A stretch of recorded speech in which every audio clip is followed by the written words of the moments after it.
बायजीद बिस्तामी रहमतुल्लाह तआला अलैह के पड़ोस में एक गैर मुस्लिम था, वो सफ़र पर गया, बच्चा उसका रोने लगा रात को। तो आपने अपनी ज़ौजा से पूछा कि पूछो बराबर में उनके घर वालों से क्यों रो रहा है। तो फरमाया घर में रोशनी नहीं है। उस ज़माने में तो चराग होते थे और वालिद भी चला गया तो रोशनी का सामान में तेल डाला और पूरा चराग फुल करके उनके घर भेज दिया। वो बच्चा पुरसुकून सो गया। 1 दिन 2 दिन 3 दिन जब वो पड़ोसी वापस आया तो उसकी ज़ौजा ने बताया कि बराबर से बायजीद बिस्तामी बच्चे के रोने की वजह से रोज़ाना चराग भेजते थे।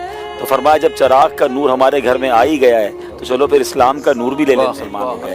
मैं सवाल करूंगा नाज़रीन, ये एक वाकया नहीं, हज़रत मालिक बिन दीनार का वाकया कई बार आपने सुना होगा कि मजूसी पर नाले से गंदगी डालता था, आप साफ करते थे, कुछ दिनों बाद आकर पूछता है आपको गुस्सा नहीं आता।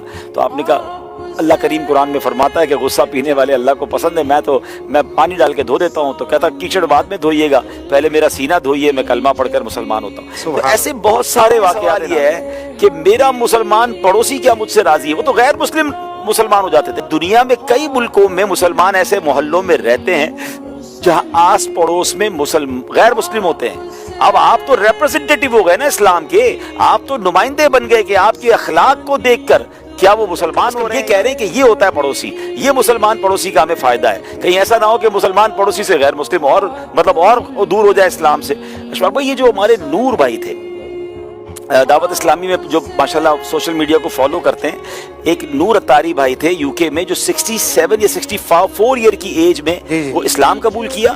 हालांकि वो गैर मुस्लिमों के पास इल्जामी किया, दरअसल कंप्लीट करके फिर उनका विसाल हुआ। यानी सोचे कि जो स्पीकर था दूसरे मजहब की तरफ बुलाने वाला, वो मुबल्लिग इस्लाम बना। लेकिन मैंने उनसे पूछा था मुसलमान कैसे हुए। जो उन्होंने अपना वाकया सुनाया ना, ये पड़ोसी की अहमियत समझिएगा। वो कहते मैंने सारी जिंदगी एक दीन के खिदमत की, पूरी दुनिया में सफर किया था, मैं बीमार हो गया तो मुझसे मेरे मजहब का कोई बंदा पूछने ही नहीं आया, और मेरे बराबर में एक मुसलमान पड़ोसी रहता था, वो दावत इस्लामी का मुबल्लिग था। उसने कहा ये कोई बूढ़े शख्स हैं, अकेले रहते हैं और कोई इनको पूछने वाला नहीं। तो इन्होंने निकलते हुए आते जाते उनको पूछना शुरू किया। तो उन्होंने कहा आपके अखलाक अच्छे, मैं आपके पड़ोस में रहता हूँ। फिर उनके घर पे खाना पहुंचाना शुरू किया। कुछ अरसे के बाद उसके अखलाक की वजह से नूर भाई ने इस्लाम कबूल किया, माशाअल्लाह। मैं उस मुबल्लिग से भी मिला। अच्छा, फिर तो उनमें बाप बेटे का रिश्ता था, यानी वो मुबल्लिग उनके साथ ही रहता था, उसके वो वालिद की तरह उनको रिगार्ड करते थे। और सुभान अल्लाह, मैंने 2 बातें इससे सीखी कि इस नौजवान के, अल्हम्दुलिल्लाह दावत इस्लामी के मुबल्लिग हैं, हो सकता है वो सुन भी रहे हो, उनके अखलाक की वजह से भाई ईमान तो लाए मगर फिर दरसे निज़ामी किया। आप सोचे आलिम बने, ये सारा सवाब उनको मिला।